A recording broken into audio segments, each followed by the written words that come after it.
இப்போ நம்ம பண்ணையில வந்து பால் வந்து 100 லிட்டர் வருதுன்னு சொல்றீங்க. இப்போ நம்ம அத மதிப்பு கூட்டி சேல்ஸ் பண்றோங்களா? இல்ல அப்படியே டைரக்ட்டா சேல்ஸ் பண்றோங்களா?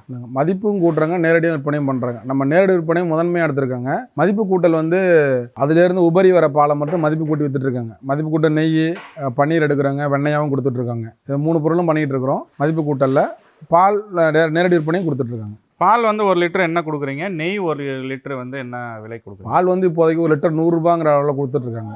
லிட்டர் ரூ. 100 கொடுத்துருக்காங்க. நெய் வந்து ரூ. 2500 கொடுத்துட்ருக்காங்க.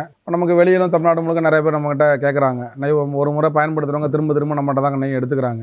நம்மகிட்ட வந்து பாலாக இருக்கட்டும், நம்ம பண்ணல உற்பத்தி ஆகிற எந்த பொருளுமே கலப்படம் அப்படிங்கிறத நம்ம சிந்திக்கிறது கூட இல்லைங்க. நம்ம 100% வந்து என்ன வருதோ அதை அப்படியே மக்கள்கிட்ட கொண்டு சேர்க்குறோம். கலப்படம் வந்து தண்ணி கலக்கிறதோ, நெய்யில் வேறு எதாவது கலக்கிறதோ அந்த மாதிரி எதுவும் நம்ம வச்சுக்கிறது இல்லை. அதனால தான் வந்து மக்கள் வந்து நம்ம திரும்ப நம்மளை தேடி வராங்க, நம்மகிட்ட திரும்ப வாங்கணும்னு நினைக்கிறாங்க.